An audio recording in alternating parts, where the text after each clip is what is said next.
Hello and welcome to Upload, A podcast by those who upload for those who want to. or who already do. And anyone else for that matter. My name is Lionheart and I've been creating content for over a decade. And my name's Midgeman and I've been trying to create content for almost a decade. Together with some of our friends and fellow content creators, we're going to be exploring the great big world of content creation. We'll be looking into the serious topics that face content creators today. Because if someone said that to me like in person, or said that kind of stuff to me, you know, IRL, I wouldn't take it. So why would I take it like online? Why would I hide aspects of sort of my identity? As well as some less serious topics. I've been blindsided by the fact that one of your old live streams is called Suck My Missile for like the last Sorry, 10 what? minutes. So sit back, relax, and enjoy another episode of Upload. Welcome to Upload, the content creator podcast from those who upload for those who want to and everyone in between. My name is Lionheart. And I'm Midgeman. I didn't forget this time. Who are you? Who am I? But before we get into today's episode, remember to like, subscribe, review, rate, and turn on any auto-downloaders that you may have on whatever platform that you're coming to us from. You can also reach out to the podcast either in the YouTube comment section or via our email, hello@uploadpodcast.co.uk. What are we talking about today, Midge? Well, today we're following right on from our audio discussion, and we kind of started talking about it in the audio discussion. yeah. But we're going to talk about Natural segue, natural development. video. I also felt like that intro was like Pinky in the Brain. Like, what are we doing today? Brain. The same thing we do always, Lionheart. Talk about our lives. Lovely. Wonderful. Yeah, that's all right, Brain. Lion and the midge. Screw setting the editors on to actually like editing up the podcast. Like, I want animated Pinky in the Brain, Lion and the Midge. Now, segue. I'm going to quickly run away from the microphone for 2 seconds here. When we were sorting out the shorts, it became a problem that we were in the same outfit sometimes. So I'm going to quickly go change what I'm wearing so we can at least define which episode this is. I'm just going to put a jumper on. Give me a second. How you all doing? Hope you're having a great time wherever you're listening to us from. What camera are you currently using, Lion? I am using a Sony A6400 with a prime lens. Is it Sigma?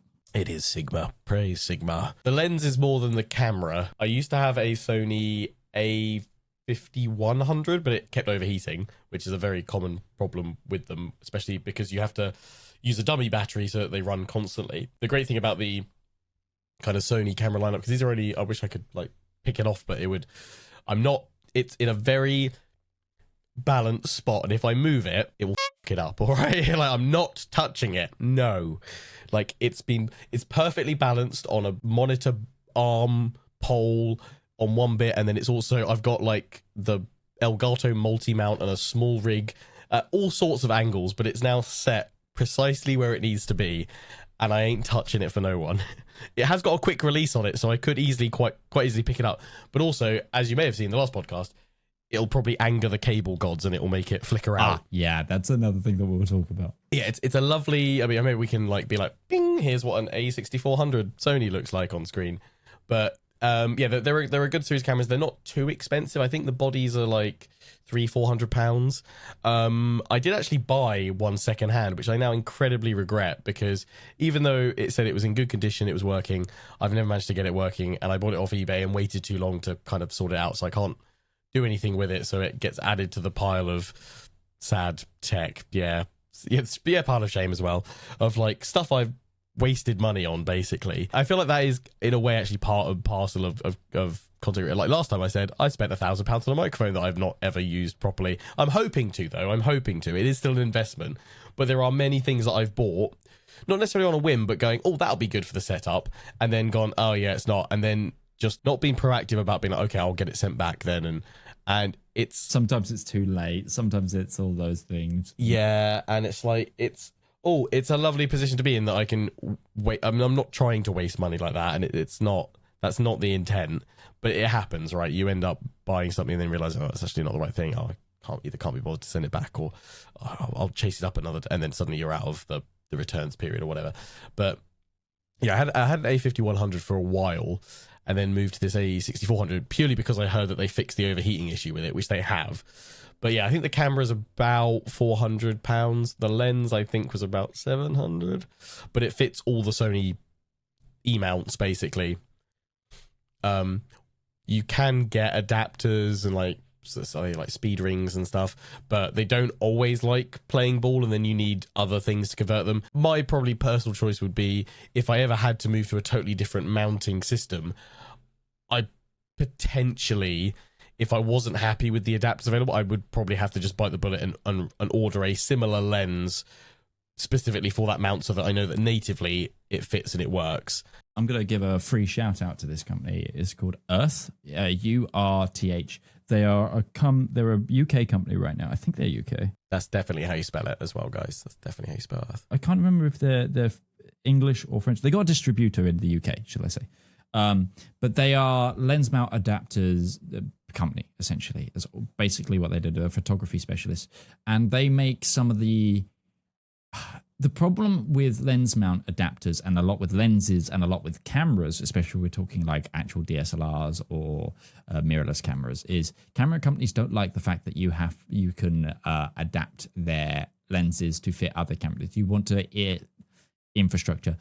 Yes, they want you to buy their specific one. I think Earth have the widest range. Like they are, for example, I was producing for the Grandest Land last year. Most of that shoot, we were using this, which is a beautiful camera. This is my Lumix S5 II, Panasonic Lumix S5 II. This is about £1,800 worth of camera.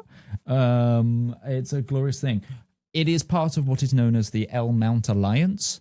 So they're doing it as a collaborative thing between different brands. It's becoming like the USB-C of I'm lenses. surprised that there hasn't perhaps been a there's been attempts in the past, because obviously it's mainly been driven recently by the EU actually dictating to Apple that they must switch to USB. I wonder if this might lead to that eventually, to say, look, you guys have got to stop screwing people over essentially by not making your lenses all compatible. Either you have to make a universal adapter that you ship with your stuff, that you make readily available, or you all need to agree that from, say, 2030 onwards, all your lenses are the T-mount or whatever. I think it's too bespoke as an industry for it to actually occur. Like, it doesn't hit a wide enough thing. But the L-mount the problem is the L-mount is very new still.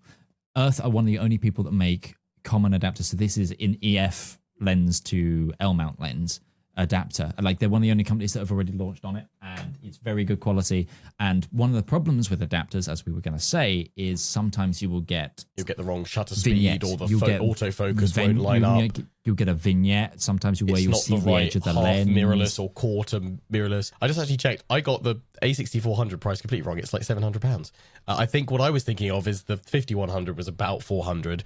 The 64 also, it was an upgrade in terms of its I think it's 4K. It could record 4K 60. That does 6K, which is it does 6K open gate, which means it films in 4:3. It doesn't shrink the pixels. You keep all the pixels of the frame. If you're doing short form content, one of the problems with 16:9 when the camera, because the thing is, all cameras shoot in 4:3 for photos. Everything shoots in 4:3. Phone cameras will, but if you put in to record, it kills the pixels above and you get 16:9. By shooting still in 4:3, which is a term called open gate now, means if you're doing short form content, well, so you can cut in for 16:9 in the edit, and then if you go for 16:9, you've still got the height, and it's like, it's just better for framing. I wouldn't say it's probably a tip. It's probably, I would imagine it's probably something that most videographers do, to be honest. But which doesn't happen that often, but whenever I shoot something with a camera for a video, say, I have a Panasonic Lumix GH5, which is a lovely camera as well. That shoots in up to 4K, 60 FPS. What I typically do is I shoot all my stuff in 4K, 60 FPS, and then I edit it as a 1080p video. Because what that means is I can get super crisp, clean panning shots by using it as the 4K image and then cropping it into 1080p, but then doing it in software to do a nice, clean, smooth pan across the 4K image across the 1080p space. So that's how I do all my... I originally tried doing it like manually, like doing slow pans and stuff, and you just need one little shake, even with the best stabilization, because you're that close and you're that hands-on with the camera, it's gonna show up in the video footage. So what I typically do now is shoot everything in 4K or as high a resolution as I can, and then edit it in 1080p, because if I'm putting it online, realistically, even uploading content in 4K just isn't really worth it right now, to be honest. So I'd much rather have that smooth like panability or zoom in. So and it means most of the time when I'm shooting like B-roll for like say like a PC or something, because I've been doing that recently for a new PC that I've got for my new setup. I just spent a lot of it just like stood really far back with the tripod, just getting these really wide shots, filming in 4K because I know I'm going to crop in to 1080, and it will make this really nice sweeping pan across like the countertop where I have the PC. Again, another really nice thing in that Lumix is it has probably some of the best image stabilization I've ever seen. Legitimately. The video that made me buy this, there's a content creator who I follow religiously for like all my tech tips, and especially because he does it for content creation. It's a guy called Harris Heller. Mentioned him on the podcast before. You will have heard of him. He's the guy who founded Streambeats, like all of that stuff.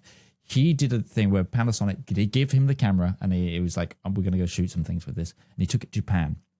And he did a couple of videos with it. He did like a music video with Fuseli, and he did a thing. But he just went, the opening of this video, he was like on a train platform in Japan. And he was like saying this thing. And then they slowly zoomed it out. And he said, this entire time we've been filming this in 6K without a tripod. And it is the most stable, solid clip. I say, and then the like the guy filming it, it's just like, it looks like it's on a tripod from, he's probably they've 30, they've 40 cropped meters into again. like the zoom in it to 1080, slowly, and then they just come back up to the full 6K. Which looks like you're suddenly doing this massive wide shot, but it's not. That's just the full frame of it all. And that's I would say it's a tip. I would say like use that. Like don't be afraid to kind of come into 1080p and think of that when you're framing your shot of like what's going to be in the center, or what can I use in that center area, because 1080p is still perfectly fine, like still like solid resolution, you'll get plenty of detail.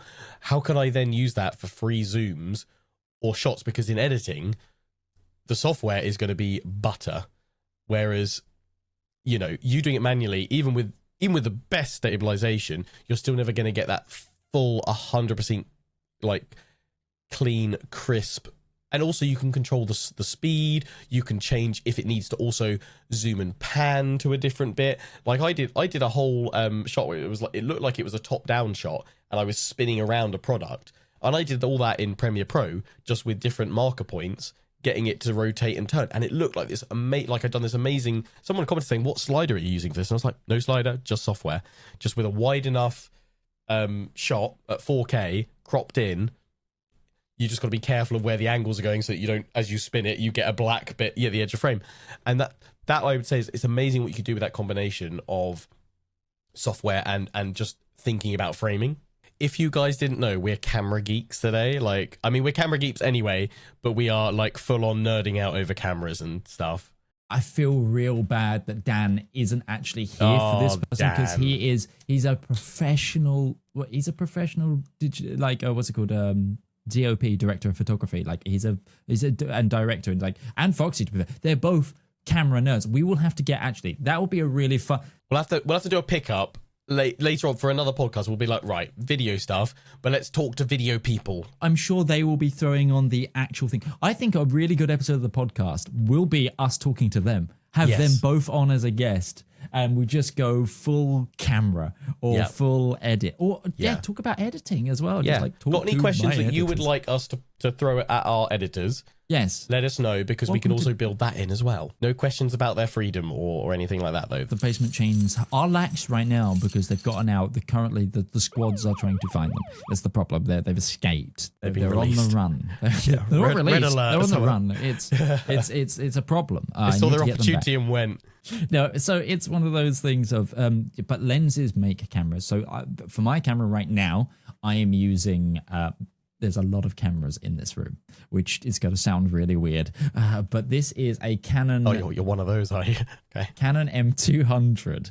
And I'm using its kit lens. I do want to get a Sigma lens for it as well. I've been looking at them, and I want to get a prime lens like you've got. So the difference between prime and zoom is basically this on my camera right now is a 15 to 45 millimeter zoom, which means I can zoom it like I did a minute ago. If you saw, and it's like there, I don't have autofocus on, so I'm because it started trying to capture my backdrop and stuff. That's another thing. But a prime lens will be a fixed angle. I got my pricing so wrong that I was just looking at it like, so the camera was the most expensive thing. Normally it's the lens, to be fair. Typically you normally end up spending. Did you get the lens before you bought the camera, or did you get it at the same time as the? I got the lens when I bought the 5100. There you go. So that's where the logic was, because it would have been more expensive than the 51. But I'll pop it in. That's the one I got. So it's a Sigma 1.4 f-stop, 16mm. For content creators, what you are looking for, this is just general top tip. If you are looking to go into either a mirrorless camera or a DSLR as your main camera, you want a low f-stop.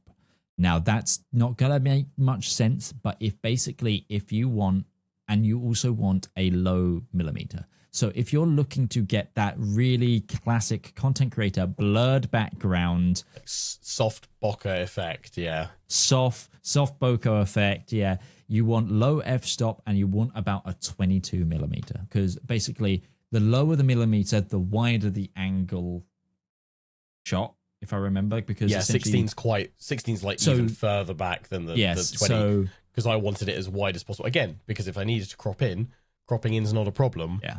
I'd rather have it too wide. 200mm is far away. You'll be inside my eyes. Yeah. Like be able to. So get right for example, this is 45mm on mine. Everybody, hello. This is not scary at all. Look, you can see the sleep in my eye. Oh gosh, look at that. Fear. But the problem is with this camera, this is an EF M mount, which means EF is the EF lens type, but mirrorless. So there is like caveat on caveat with the lenses. So that's another thing you got to look into. Something to remember with a prime lens is a prime lens means it's a fixed point. You can't zoom. So it is 16mm all the time. You can twist it as much as you want. That would just do the manual focus on it if you want to. And then there's also a difference between photo lenses and cine lenses, and also not anthropomorphic, that's people that look like animals, anamorphic lenses. So probably to wind it all in quickly, because some of you have think you guys have just listed stuff that's like $1,500 or more.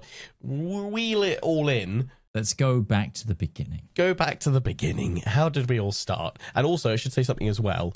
No matter the camera, something to think about and consider that can be a very cheap solution to quite drastically improving your camera look is lighting. If I turned off my lights, right, here we go. Here's if I turn off my lights and how different that makes me look. Should I turn off my lights? Yeah, you turn off your lights. Because I'm also kind of glowing right now because my window's bright open. So this is my background lights. If I turn those out, not much of a thing. They're just for the warmth, for setting the scene. But my studio lights, they're on 4% right now out of 100. That's quite you saw the change on my face. Like it's quite a difference. If I close my window. If I was to do mine as well, yeah. Hello. A camera's best friend is proper, well-placed lighting. Largely, if you throw a light on yourself, you'll probably do. You'll probably improve things, but also the right positioning, the right intensity, you don't even need a lot. You say you're only on 4%. I think mine are set to like 10 and 15% because I have like two there. But also importantly, I have like this light as well, which I don't know if that's going to show up too much, but it makes just a little subtle change. It's just a string of RGB Elgato lights on the back of my wave panels. I have them set to blue just because that just has a nice little tweak to the look. It's like what I do with my background lights. So these are my Philips. I use two Philips Hue Signy pole lights on the side, and I've now got a bulb in the top as well for the top light. It's like the trifecta, really, isn't it, of setup, as Elgato call them. You have your key lights for the primary lighting, but then, and something Harris Heller does a lot of, is having like an ambient light just for, or like mood lighting, quite literally just, and you'll see in his shots often to create a very dynamic either thumbnail or opening shot.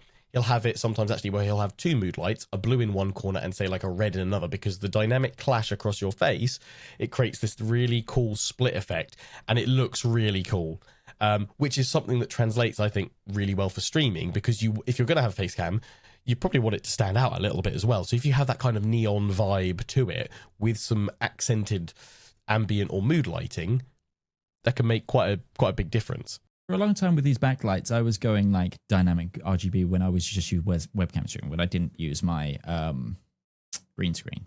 But I've actually turned to start going for the more orange for this look right now, because with the wood behind me and stuff, it's a bit more cozy. Also with your hair as well, really, oh god, my gosh, it just gets highlights through it, yeah. And with your headset band there as well, though, like even just in the blacks, it does it really nicely. I mean, I think perhaps if I closed the window, the blue would kick in like a little bit more, but it just adds this little like cooler effect to the background. But something as well you can do with key lights here as well, like you could just experiment. Sometimes I might want a bit more light because I've got the window open as well. I might want a bit more light and have a bit more shadow that side. Creating a dynamic lighter and darker side as well is part of it, but you can also then switch it the other side if you want to switch that shadow. Something I did recently for like when I was doing D&D, like hold on, Ooh, that's really bright, but essentially I was doing evil and I'm all red now. This is ridiculous. Like this is not like something I'd have for a show, but it does give you the thing. One thing I also want to say is I will have a different lighting state for when I throw up my green screen, because lighting a green screen is a pain in the ass. Yeah, I've gone for the lazy method of this current state is my all scene lighting state. This does my green screen and I just leave it for everything. Hold on, let's go to my green screen lighting state. Sometimes is what I even do if I've got these key lights in it. So this is what I do when it's green screen. It is unholy bright in here. Because you have to evenly light yourself, but also all around you so that you get a nice clean green screen cutout, because otherwise you'll get so much artifacting. Yeah. You've got to remove the shadow from it. Otherwise, that's why you see, like, you see, like, there's like a little, what I call crispy bits in the corner of someone's green screen. Is like, where it's like, it's because it's darker at the bottom and they haven't got much light down there. What I used to do for a long time is I got some, like, 30 quid from Amazon, big old beam RGB lights that were meant to go on the side of the house. Those things heated up like crazy. I do not recommend like it. I had one on the floor of my green screen that just shot pure green light up it. That actually takes me back to my first ever green screen job. Green screening that I first ever did for content creation back at uni. It's in the archive now, as I mentioned in the last episode, but I will allow my editors to go and grab how terrible it was. But what it was, oh, you've got your green screen. There we go. Mine, it was a green blanket that I'd bought from Dunelm Mill, and a green and a cheap like fabric green screen. If you haven't done a janky green screen setup, have you even green screened? On a £20 from Amazon like set of green screen photography bars clipped on. I got a really good deal where I got like 2 key lights and a cheap green screen for 70 quid from Amazon. Heated up like crazy because it was bulb lights as well, not LED. So it was like and in my long uni room, and then I bought 2 like 10-watt RGB floodlights for outside, and I just greened them, and it was like, it kind of worked, but oh my god, it was the junkiest thing, and I had no idea about the shadows bit. Well, it's like you see on Amazon, like green screen kits can be very cheap. They'll be like 25 quid, and it'll be like a frame and then like a sheet that you just throw over the green screen isn't a tough thing. Like the reason that I know that you've got the pull down Elgato, I've now got the Elgato. I had the Elgato normal green screen, a really annoying thing, but also a fun thing. I've been toying with for certain things, getting the other one down again, because while the XL is wider, can't quite go as tall, which means when I'm standing on this stand desk, if I'm doing anything stood, it reveals the top of my wall, whereas actually the other one doesn't, which is kind of frustrating. But I go for the XL. It's lighter, it's longer, I have more arm movement. Like it's ease, basically. It's ease for the Elgato one, but you can do it just as good as painting a wall. I might have to go back to the floor one in the new space. I mean, because the ceiling is, I can stand and I can tap. So I've got to think about mounting that one, and that one has probably about that much drop before the hooks in, so it sits even lower. So I'm just like, I don't want it to sit too low, otherwise I'm going to start bashing my head into it walking around, because it's low ceilings in the garage. So it's something I need to speak to my my neighbor who's helping me do it at some point and say, look, I've got this green screen mount that goes to see. Ideally, I'd like it up in the ceiling because it's just so good, like I've currently got here, and I can just pull it down. but ideally I need it as close to the ceiling as possible. I'm wondering if instead of Oh, because you're actually going to have a gap, aren't you, in the ceiling? Like, are you going to have like a roof space above where are you lowering the ceiling? there's going to be roof space above, but the ceiling is it's a low ceiling because it's just up to the height of a garage roof. But I think it would probably be about 6'8", 6'9", which is fine. Like, I mean, I'm 5'5", so it's really. You could embed that in the ceiling. That would be cool. So I'm wondering if instead of using the hooks, maybe we create some kind of bracket and just actually bracket it straight to the ceiling, because then instead of having this much gap before it then sits and comes this far further down into the room, and I might have to just do that every so often, or if I have a taller visitor come, I'll be like, watch out for the green screen. I might just say, like, can we bracket this to the ceiling instead? That's going to be my last bit of, please, Ian, help me do this before you go away and leave me to do all the setup. I'll be like, the one thing I need you to do, where can we put this? Although the one difficulty I'm having, I need to work out how far back I need it. I need it to be in the right spot, because once we put it up, that's it, it's up. And if it's in the wrong spot, it might be you call him back to help you put it up once you've worked it out. I think once it's all going to be all set up, so I might have to borrow the floor one back. Actually, I think this one. Do you have a floor one? Can I use this one? I do have a floor, but I'm just thinking, can I put this one on? No, this one won't. I don't think this one will hold on the floor. I was just wondering if you could literally like just turn it into a floor one, and it also. I don't know. I don't think so. Does it have support at the back? It doesn't have the feet. Oh no, it doesn't, does it? It just completely hangs. Yeah. Human bodies need bones to stand up. So do green screens. No, they don't. They're fluid. I think we're gonna have to build some custom brackets that the ends will just sit into, but it's going to be figuring out. I'm going to have to be like, right, I'm going to need you here with a ladder. We're going to need to pop it up into the ceiling, pull it down, and see if it's in frame on the camera. So yeah, I'm probably, for my first few streams, I'm going to borrow back. I gave it to my brother, but he's not using it at the moment. The floor green screen. I was going to say, if not, I've got one.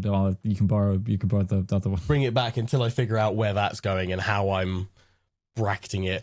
Also, because I want to, like, otherwise I'd be perfectly capable of doing it myself, but I want to specifically get my neighbor to help because he knows where the studs are in the ceiling. So I'm like, Ian, you have a plan, because we've not marked out the lights currently and it's about to be plastered.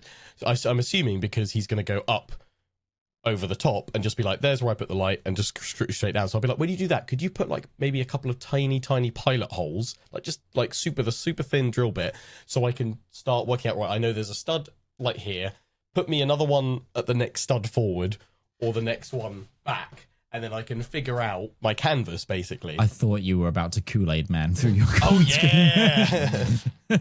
But it is great having it up there. But, yeah, green screens. Tangent aside, let's go back to my first camera. That was... I'm still using it in the my C920? setup.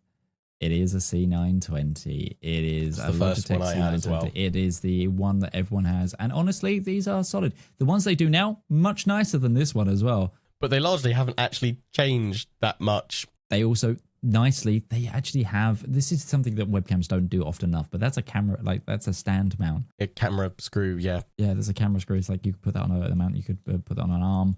I still use this. This is if you've ever seen my streams, I do the blurred intro. So when I start my screen, my starting soon screen has a blurred camera on it and you can see me setting up the stream either via my office or the room. And that's this. I have that posted on top of one of my key lights, and it just aims down and shoots the room. I can't get it down, but above me, I have a top down thing that sees the thing, which is a Razer Kio. It's a very good little webcam if you're starting out. This is probably second webcam if you're staying with webcams from a streamer, like cheap first, then that, because it has a little key light in the ring, and the quality on it, really sharp. It's like a really sharp 1080p camera, and they're about 70 quid. I've got a Elgato Facecam Pro that I use as a top-down one for model making bits. We flip-flop of, it's a love-hate relationship with Elgato, I think, with us. We both use all of their gear. The thing is, I think largely they make good stuff, but sometimes the prices are wildly too high. And they struggle with their software. Yes. Is the other hardware thing, the software thing. Pretty much they're largely spot on. The caveat is sometimes they are very expensively priced, and probably even more so now that they are part of Corsair, because they're just going to push the prices up. But the software has always been their weakest point. the mentioned last session, the camera, my friend is a streamer, by the way, name is Whitney is Gaming. She's like a variety streamer that I actually went to university with. She always comes to me with tech issues. You know, it's the way it is. We reach out to our friends when we've got problems. And the camera she's having the issue with right now is the Elgato face cam Mark II. Right, yeah. What it seems to be is an actual error with OBS and its integration, which is kind of bad that the camera itself is struggling with OBS Studio, considering that's probably like 80% of its use case. Because she's also not the only person. I'm seeing a lot of threads, and it used to be the way you used to fix it would there's like a Cam Suite or Cam Studio that is part of Elgato thing. So obviously there's the camera hub. Yeah, the camera hub, that's the one. And there used to be some settings that you could change in there, but they've now since patched out those setting changes. Is that the one of like changing it to like the different transfer mode or something like that? Yes. Yeah, I know the ones. Yeah. So that used to fix it. That's not a feature anymore. So it's like one of those things of Elgato. I think the cameras and stuff they look great. The quality's fine. Like they do things. Their software is a bit of a letdown, and it's one of those things as well. Like, and it's sometimes their drivers. So you have your problem with your dongle. Yeah. Just occasionally it'll blip out every so often. I haven't had a problem with mine. I've just put mine in the drawer because I've now got the capture card version. I'm straight into PCIe with my cam thing. However, sometimes the ADID drivers for it won't start and will require me to restart my computer. There's the only way to get them to work, and it's like one of those things of, I've just completely set up for the stream. I was about to put the thing, and my main camera does not work. Okay, reboot. I had this thing for a while actually with when I got the Facecam Pro. I had to open like OBS and the camera hub in a certain sequence, otherwise they just wouldn't play together because they override each other basically all the time. But you'd need to change some settings on the camera. You need to do it via the camera hub, then close it or have it like minimized so it's still running in the background, and then you could launch OBS and it would actually finally accept it. But if you then need to make a change on the fly, OBS wouldn't be happy because it was like, no, again, kind of like talking when we talked about it in the audio episode about like different priorities and programs all constantly fighting it out. I mean, I've had my own share of problems with I use an HD60S for when I was using a 2 PC setup and stuff like that, and sometimes when I put the console in, and I know that actually Alex Jordan, he had I was there for that. He's had no end of issues going through different Elgato. He never actually got an HD60S Plus. I kept saying to him, get that one because I know that one works. The only ones he was able to get was like the Capture X or something like that, and it gave him no end of issue. He just couldn't. I think he switched to using Ava Media stuff now. I used Ava Media before Elgato years and years ago. They actually reached out and sent me. They've got a PCIe camera one now as well, and I'm like. For a long time, I think when I moved away from Fraps before I discovered OBS, I actually used their standalone live gamer portable, it was called, and you would press the button on the top of it and it would start the recording, because that also allowed, I think it was one of the few softwares that allowed split audio, that you could have two different audio tracks for game and mic. So I was like, that's huge, and Fraps can't do that. I was like, I think Bandicam are experimenting with this, because then I went back and used Bandicam for a bit. When it worked, it was great, but the software was all over the place with updates and stuff like that, and sometimes the hardware would just error out and you'd lose the whole thing. I feel like it's come a long way, and that they're still very much trying to compete with Elgato. Like, I think those are the two main players basically out there of being the brands that, especially I think, really try and put themselves in the creator space and the streamer space, for, you know, not even just making the right tools, but also trying to be invested in terms of partnerships and sponsorships of various creators and things like that. And it's good though, because ultimately they're competing with one another, so that there is a bit of, you know, they're pushing each other for innovation in certain places. Competition is great for innovation. It's actually just a wider problem with a lot of the world is when there's an industry that doesn't have much innovation. Adobe. It's like there's not much competition there, so unfortunately they dominate and can get away with things. But also follow up on our little side tangent, everybody. Sorry, side tangent.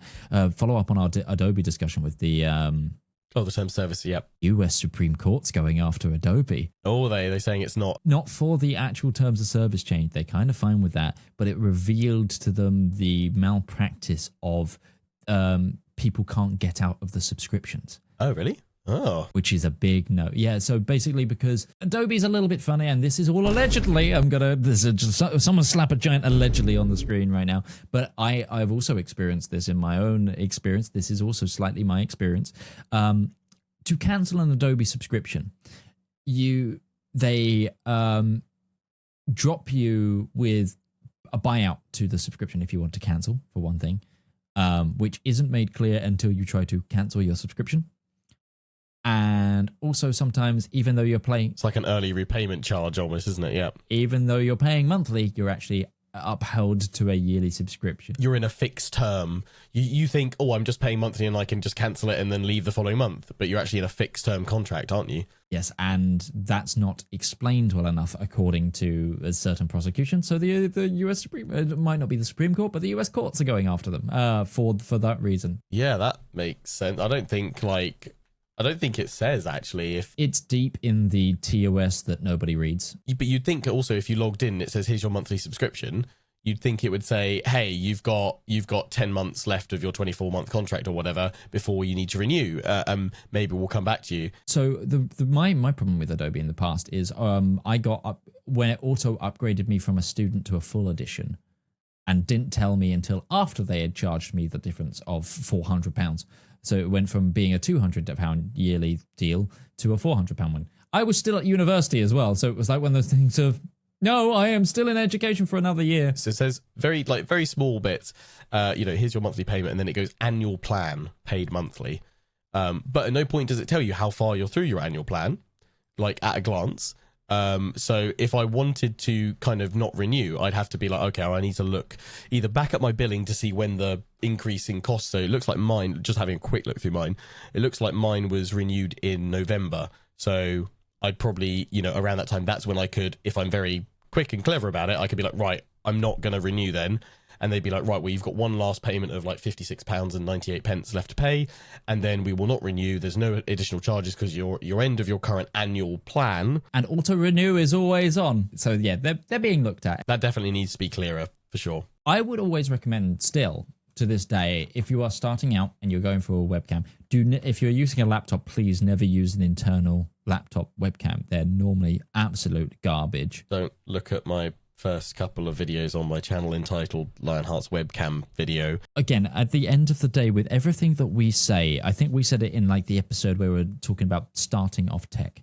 Use what you've got. Try it. Something Elgato do, and I'm sure there's lots of other bits, but you can actually turn your phone into a webcam, and you'll probably find that your phone camera is better than, apart unless you go to like a mirrorless or a DLSR. So unless you suddenly go into like a Sony A6400 or around that type of caliber or higher, your phone is going to be way better than the Elgatos or any of the 150 to 200 pound webcams or like creator cams that are out there. I would argue it's better than this one for me. Like this actually only goes to 4K 50s. The issue you have is you can't then use your phone while it's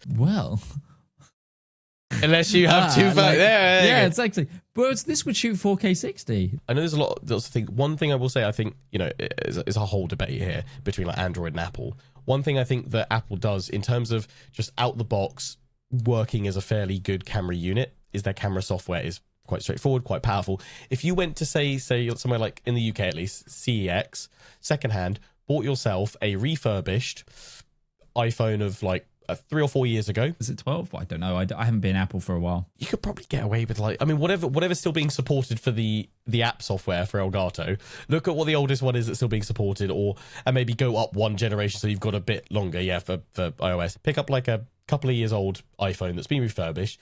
Doesn't even matter if the screen's cracked, to be honest. You just, as long as it works, if it's got dings and dents, all that, don't worry about it. If you can get one of them for like £100, 150 quid, something like that. So this is something we'll probably go deeper in next week when we've got Lady Saffron coming on, and she's a VTuber. But VTubing software and the face recognition for that, a lot of it is only available in Apple phones because Face ID. Yeah, it's because they've got like the LiDAR at the front now, haven't they, to do all the mapping. So when you see a lot of VTubers, they're using an Apple phone, as a piece of their streaming kit. They'll have like, you know, all the normal stuff. Some of them will have like a really good DSLR webcam for when they go to... I never actually thought about that. Something actually thinking about buying a phone, be a webcam. I mean, I think I spoke about it on a previous episode, saying I was thinking about buying a separate phone to leave for like TikTok or something. And I said I was going to do that and never did. You haven't, you... Or actually, something I've heard actually apparently is a very good potential like meta growth thing, streaming to YouTube Shorts. No, so, okay, this is, yeah, we can go on to that in a moment. But the only thing that I still have as a concern is, and something you need to be aware of if you're using your phone as a camera, overheating potentially. You might need to make sure you've got like a, maybe even just like one of those like really cheap desk USB fans. Just get one that's quiet so it's not adding any noise to your setup. But you might need one of them just pointed at the back of it or something, because you're going to need it plugged in constantly for power. I wonder if you can get coolant cases or something. I wonder if that exists. Maybe you know what? There might be one for like one of those like Asus gaming phones. That's what. Oh yeah, maybe. Just a little bit of airflow across it, because you're going to have it plugged in and running the camera essentially in, pretend it essentially that you're running it constantly in video mode, except there's no recording limit and that there's no end of the battery life. That's going to get hot because you're essentially running it probably one of the most demanding things the phone can do constantly. So, and I would say it's probably actually maybe something to consider if you're going to do it long term. Probably would be a good idea to invest in an older refurbished phone, because it is going to over time kill the battery of that device, constantly having it plugged in, constantly running in a high intensity app scenario situation. So you know what, if you like your current phone, maybe don't do it to that, you know, start off with it, but don't do it for months on end or years on end, unless you're prepared to be like, yeah, the battery's going to be like 30% battery health by the time I give it back or whatever. I will still always recommend, if you're going for like a USB webcam, I still recommend Logitech. It's plug and play, and they do just work. They integrate with OBS nicely. Especially their cheaper models. They probably have the best like cheaper models. And then I'm say go to the Razer Keo or to an Elgato probably for the cam. You don't need to go DSLR. I would say it's something to consider if you already have a DSLR cam. Then it's probably worth the investment to then look at the capture card. Oh, absolutely. Do to the cam. Yeah, the cam link instead.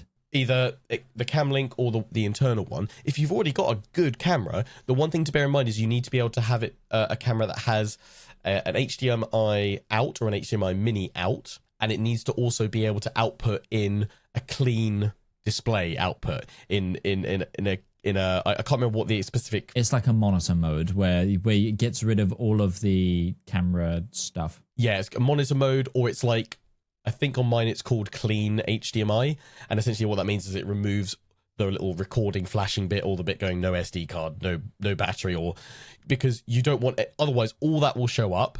I wonder if I can make mine show up. No, I can't. Okay. I know how I can do it, but I don't want to do it in case it upsets the cable gods. Yeah, so it's, yes, absolutely. If you've already got one. You don't need to go into thinking content creation, oh, basically from listening to these guys, it sounds like I need to spend $1,000 on all the upgrades, all the software, all the hardware. No, start with what you've got, and then... We've been collecting for 10 years minimum each, like... We started off with what we had, because, again, we're also coming at it from a point of like, not that we ever came into it thinking, oh, we're going to make money out of it, but I would also say, like, unless you look at it and you're you know, your finances, your financial security and what have you, you go, you know what, I'm happy to invest in this hobby. That's the only reason to put your external funds into this. This hobby, I'm starting to earn some money from it. I'll turn that money that I'm earning from it and I'll reinvest it. So either wait until you can earn something from it and reinvest it, or you have to just be comfortable by going, I'm going to invest money in this hobby, and it's you know, it's not at the cost of you know, me being able to afford my rent this month. Like, don't you know, it's not worth it, because also, as we've said so many times, it is so hard to make money through content creation, and it takes a long time if you're going to do that, you know, apart from very exceptional cases, and even then there's still, you know, knowing the right people, knowing the right connections, doing the right thing at the perfect time. It is so unlikely that you will hit that. Let's be realistic. Of course, we'd all love everyone to hit that and go straight to, you know, golden views and taking off straight away. But let's be real. The reality is, you probably won't get to a point where you'll make money or a reasonable amount of money from it. So you have to just be comfortable. If you're going to spend money, invest in it, it has to be money that you otherwise wouldn't need for anything else. It's money you're happy to waste and happy to lose. The whole reason I've got a stupid camera over there that is now just, it's for half the time it's scenery in my office, is because it's for client work. It's for if I'm going to do like an on-site shoot. And it's the reason, for example, I was looking at new lenses for it, because I'm there going, I have a bit of money right now. It might be a good time to invest into a set of prime cine lenses, which is a word that if you don't know Canberra, it's just made you go, what? And if you do, it's probably gone, oh, that's going to be painfully expensive. Yeah. Actually, speaking on, there's a really nice, there's a brand called Sirius, Sirus. It's not how you say it. It's because it's an Asian company, so it's actually said differently. But they used to make camera stands, and they've just gotten into the lens game. They put out a set of anamorphic lenses that everyone was like, oh, these are good. And now they've just released a set of cine lenses, and you can get almost a full range of cine lenses for the price of one cine lens from everyone else. And it's like one of those things of, oh, they're going for the whole, yes, we realized everyone in the camera game is upping the cost because they can. And now they're going, let's make it affordable, Raj. Something I've realized doing this podcast and talking to you, it's very bad for my wallet. Like, you know all the cool new toys coming out, and I'm like, I needs it, but also I'm like, I have another tax payment due in a month's time, so no. Be sensible, Heart X10. This is like the worst. I don't know about you, but I find this is the worst time of year because I'm constantly like, I know I've got a big bill coming next month. Well, this will be my first big bill as a company, so for me, it's like I forgot that was a thing, and I'm so glad. Basically, me and Dan were both like, "Oh yeah, we've actually got some. We can pick this up." And then I went and spoke to another camera friend of mine he works at the University of Chichester. Oh, lovely! There you go, small world, yeah. Now it's like one of their like main camera techs, and he's just like, he was on my course. It's like he's one person I go to. It's just like as a triple check, because it's like, let's get out on my echo chamber, just double check, have a look at these things. Me and Dan know what we want and what we want to play with.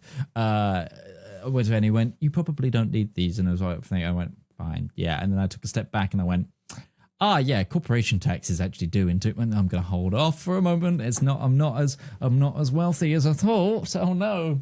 That's the thing I've got to get used to. Is like, obviously this is my last. Well, I say last. We'll still obviously have to do the January and July payments for personal tax, but from next January onwards they'll be much lower. But this is the lot. We've just submitted April to end of August for last year, because that was from September last year is when we incorporated. So we've got the like. Oh, okay. Oh, wow. So has my company been going longer than yours? When did you start? So it's September last year. So it's very, very new. My company's already been going longer than yours, I think. I stayed as a sole trader for far too long. I became limited in 2022, November 2022. So we became a partnership then, because I realized how much we'd had a very good year. And I suddenly panicked and was like, oh, crap, we're going to have so much tax to pay. Yeah. And so that's when I reached out to the accountants that I'm with now, who are very good.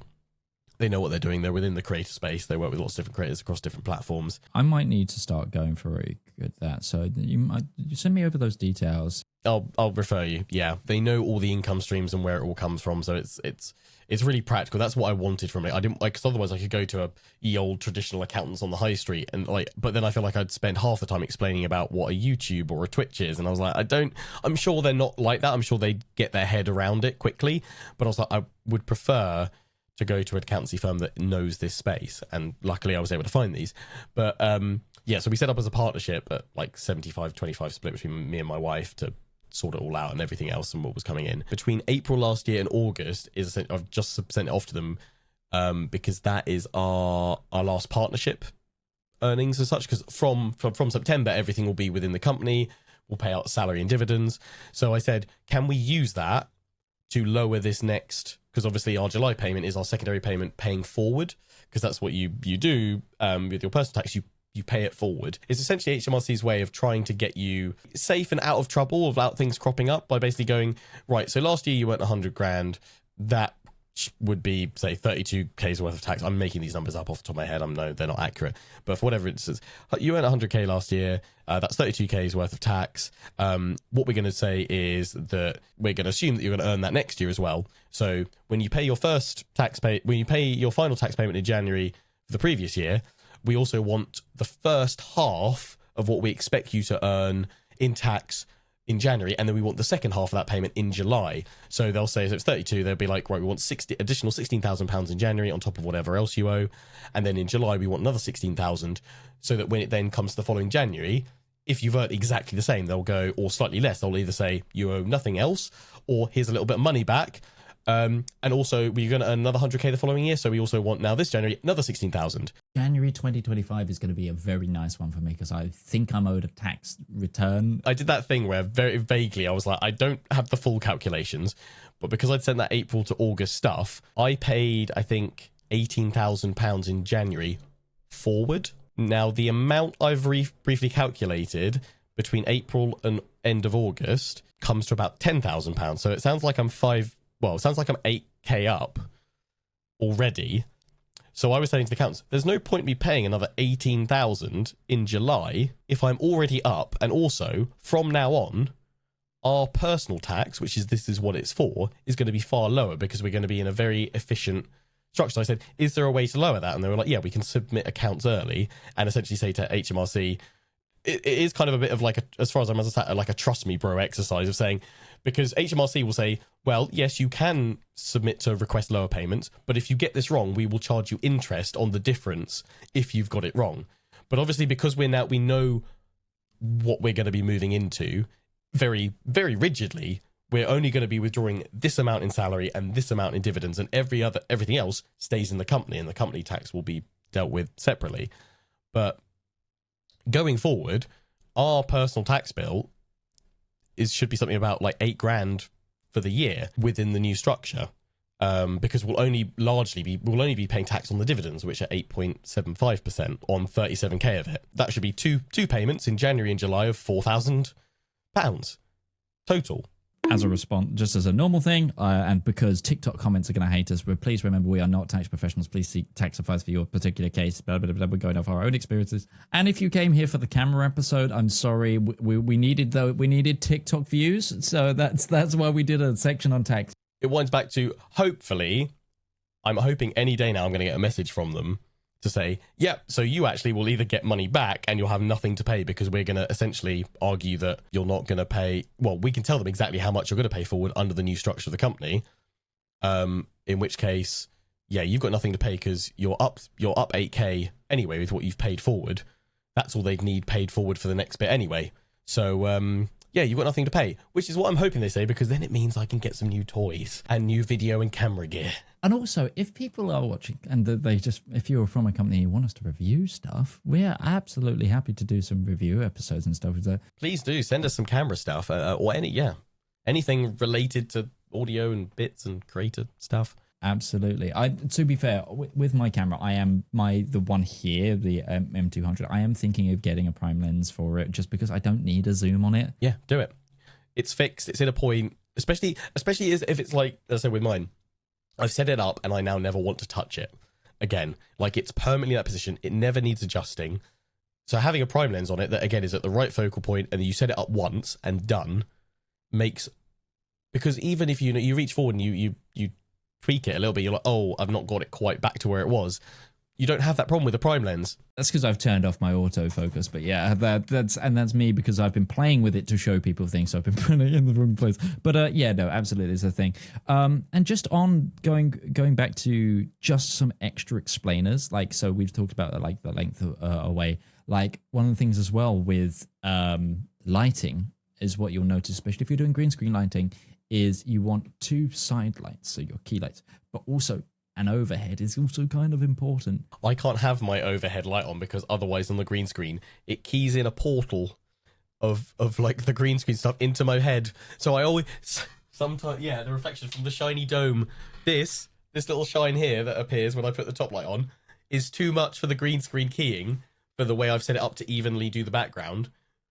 I can't tweak that one bit. Light color leak is a is another big thing. And that's another reason I moved away. You probably won't have this problem if you're not bald. But because I'm bald and shiny, top light for me is a no-go. This would be the perfect like transition to a Keeps advert. But that was the thing I used to have where I did green colored lighting to help fill the color behind me on the shadows. It's the wrong thing to do. I mean, it's a really easy way it's a cheap fix. But because it being green meant I got green bleed on me and on my chair. Better to fix it properly. Kind of unfortunate things about like headphones like this. You can see here, I'm getting reflections of the light, which meant I could get reflections of green. I'd lose parts of my earphones. Yeah, you'll see like your earphones will start getting eaten away. Yeah. I mean, like this shirt, to be fair, green screen, probably the yellow bits are going to get eaten away and they'll look black or whatever. Although, if you get good lighting and get it set up properly, you will still be able to have the color on you perfectly fine because it'll be done. But what I would need to do is add probably another 2 lights actually to do it evenly. And then you've got 4 lights. And I mean, thankfully these ones are LED, so there's not much heat from them.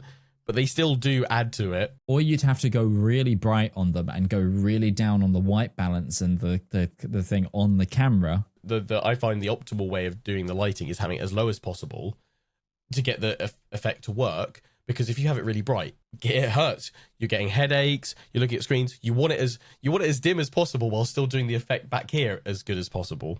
I've had to stop using my green screen a lot when I play a certain game on my PC. I'm a huge fan of Hunt Showdown. I love that game. I stream it every now and then, but it's like my kind of like chill out game. However, the game is it's a beautiful, it's CryEngine, so the lighting in it is fantastic, which means the darks are very dark.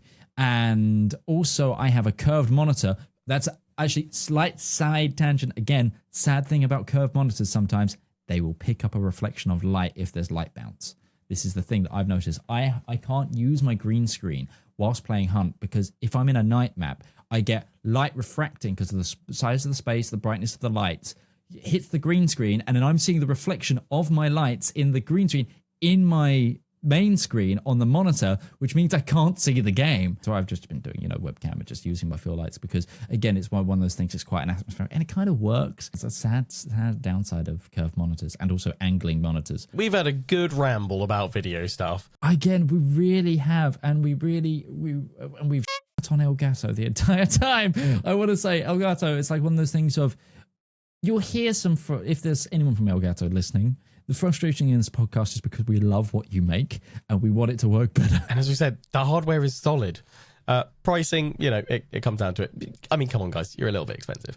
But it's an investment, right? That said, me saying they're expensive, I've still bought your stuff. So yeah, like I'm looking at my original Stream Deck. Side topic on that is Stream Deck. It's like for a really really niche use case, I was trying to use a program that allows people to remotely control my Stream Deck. However, I can't buy the app from the Stream Deck marketplace anymore because my Stream Deck's too old. And I think they know as well. Like just a little bit of extra time and work into your software, and happy. It's probably no technician or no designer's fault, I will say. It's making the software for what we want to try and do with it is probably very difficult, which is why it breaks at times. But anyway, thank you so much for listening to another episode of Upload. Remember to like, rate, and whatever on whatever app. I will get better at this outro at some point. I've already mentioned the email, but you can also get us in the comment section and on our socials. Check out all of our links at doros.to/upload, and we will see you next time we upload. The one last thing I will say that I think is going to be, should be generally adopted at least, is the ability to set it all down and do something else. Because with VTuber models, the very nice thing is nobody knows what I look like. All they have is my voice, with my microphone and my filters and all my fancy stuff. Yeah, it's not like a voice changer or anything, but I have, mic filters like everybody else. And so theoretically you could hear me at a convention or whatever, but there's a decent chance you just hear some random person. So because of that, I can just set this down whenever. I could tomorrow disappear, turn off the camera and just, never be bothered again.